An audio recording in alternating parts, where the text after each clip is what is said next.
it's so good to catch up as always. We did this last year. We did do I this mean, what last fun year. we had.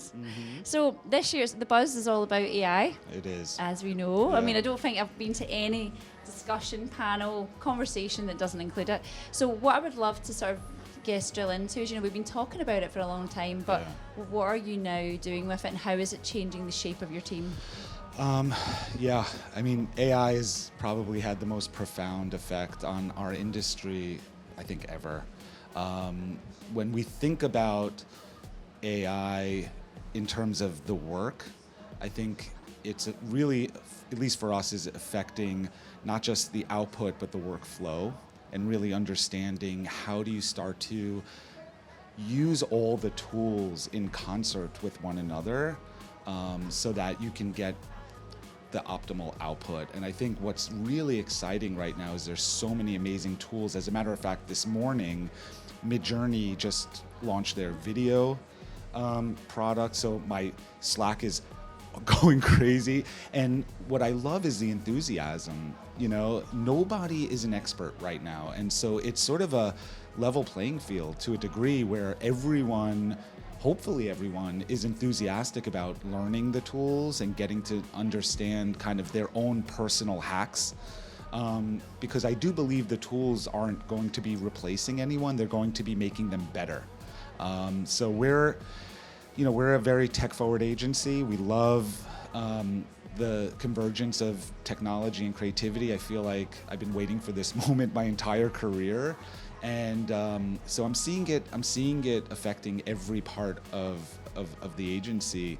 Our creatives are reinventing processes that have been put in place for 100 years, where we're doing TV spots using AI, we're doing websites using AI, we're apps and whatnot. And so what's interesting is that we have an opportunity to really look back at some of the processes that we've used in the past, and they're not all perfect, right? And so we have an opportunity to really change things for the better, and I think that, I hope people feel this way. I personally feel really fortunate and a tremendous sense of humility that we can have such a profound effect on our industry, where some of the new processes that we're putting into place might be something that people are using long after I'm gone. So it's really exciting. It's in so many ways. It's funny when I hear a creative say, "Oh, this platform released this new whatever." It's like Christmas. The Christmas day come early. Totally, it's like Christmas. And so for you then, you're talking about obviously it'll change the process, and it'll be here long after we're gone. I'm scared to think where it will be by that point. But for your clients then, do you think the expectations changing now? They are.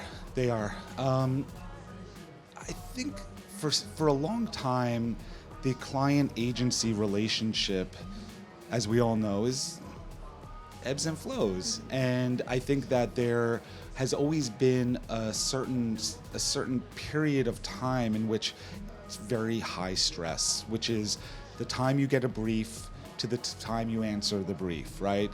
And so our clients are anxious because they need to get something into market, and they want to make sure you understand what they need, and maybe they don't even know what they need, and they want you to hopefully uncover what they need. And as an agency, we want to do that for them. So it's very stressful, the time between getting a brief and answering the brief.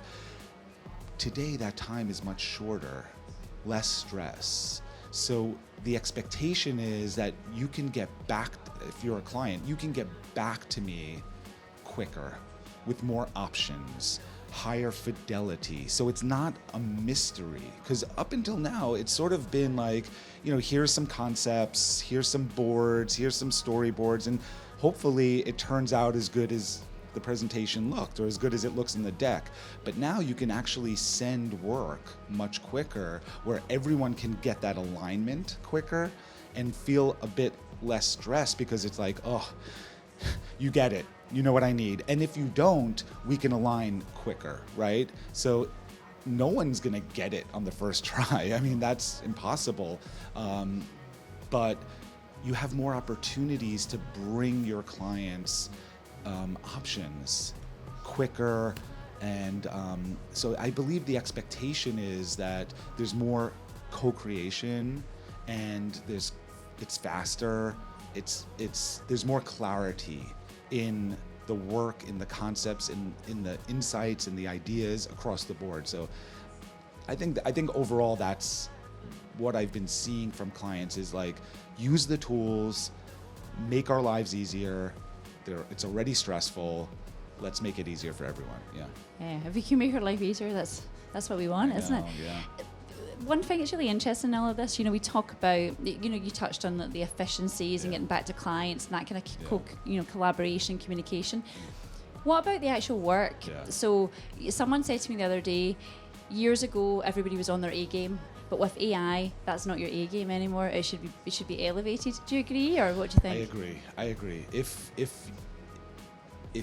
your A game, if you have an A game, if you have an A game, it should be like A++ right now, right? I mean, AI is a force multiplier. It makes you better. It makes you faster. It expands your range of thinking. I believe that the tools, if you're good, the tools will make you better if you embrace them.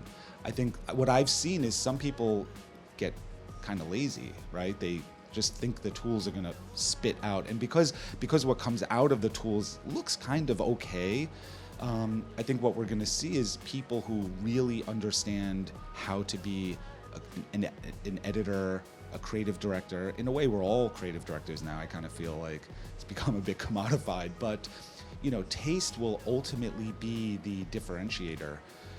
In a world where we're going to see a deluge of mediocrity, taste really is going to be the thing that sets you apart. And I think that sort of the triangle is going to be turned around, and we're going to start to see that in a world where anyone can create content, it's going to be only the truly best that stand out.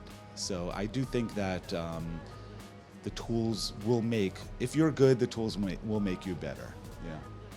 Yeah. No, I mean, I think the work obviously is like the number one priority, and of course the client agency relationship. Do you think it's going to change how agencies charge? Absolutely.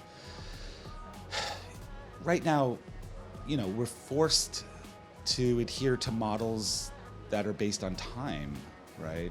And when time never gets taken out, it only gets sped up.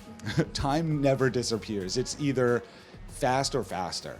And so when you think about, the idea of efficiency being sort of a new quotient, I personally think that there'll be sort of efficiency multipliers built in, I think the way we'll charge is going to be, one, based on outcomes, and two, based on efficiency, right? How easily were you able to create that thing, but how effective and how much value did that thing bring?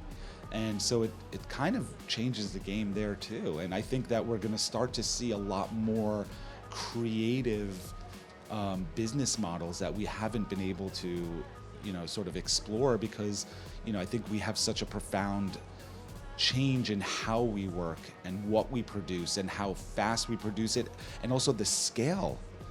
When you're producing millions of assets at speed, at scale, on brand, you got to start thinking about, like, how am I going to charge differently, right? So I do think we think about it all the time. I think that as we start to reformulate our processes, I think naturally the business models will also start to become a bit more reformulated. Yeah, I mean, it's all about, as you say, you'd have to play with the toys, you have to get used to it, showcase your skills. But do you think, from a CMO perspective, is there any kind of advice, because CMOs are inundated with so much information, so many tech platforms, creative, I mean, they have literally got the world on their shoulders. So do you have any advice for them in this kind of new era? I don't envy the position that they're in right now. I think my advice would be to really just embrace and explore and find what works for your organization. I think that there are so many different tools that have, different advantages in which the expression of those tools will be unique to specific brands, right? And I think when we look at the maturity, which is daily, right? We look at the maturity of these tools, I think brands are going to have to, or CMOs are going to have to ask themselves, like, what are the tools that best fit our culture? What are the tools that best fit our brand? What are the tools that give us the kind of, again, speed, scale, and ability to be on brand? I think we're going to see an explosion of new techniques, of new expressions. Personalization is finally going to be realized, and so if you're a CMO today, I would just invite you to really stop worrying and start becoming really curious about the tools and use them yourself. Don't put it on, your teams should be using them, but get to know them yourself. You don't have to be technical anymore. You don't have to be an artist or a creative anymore. You can truly step in and sort of get a taste for what these tools can do. I would say get in there and start playing. Yeah, no, it's definitely exciting. And so out with AI, anything else, any trends or anything you're seeing? Oh, yeah, it's interesting. The trends I'm seeing are related to AI, but they're not AI. And the way they're related to AI is they're sort of the counter of what AI is, which is humanity. And I'm just seeing, I'm hearing it more and more, is this idea of humanity and putting humanity back in the work and really trying to I think as intelligent beings, we inherently understand the danger of AI becoming too synthetic and our world becoming too synthetic. So, especially at Code and Theory, we talk, and people kind of get surprised when I say this, at Code and Theory, we talk about humanity as much as we talk about technology. And as excited as we are about all of the new tech, I think we're also equally excited about the opportunities to really build humanity into all of the different facets of where AI is kind of affecting. And I can tell you, like, I've been saying that word and I've been hearing people say that word so much. And it's interesting because I think we forgot about humanity for a while, and AI is forcing us to really refocus and recenter ourselves in terms of, like, don't forget about the heart, and the mind and people. And so that to me is probably an equally important and equally trendy trend. Yeah. Well, I think that's a lovely one to end on. Thank you so much. Thank you. And hopefully maybe the same time next year. Yeah. See you then. Thanks a lot.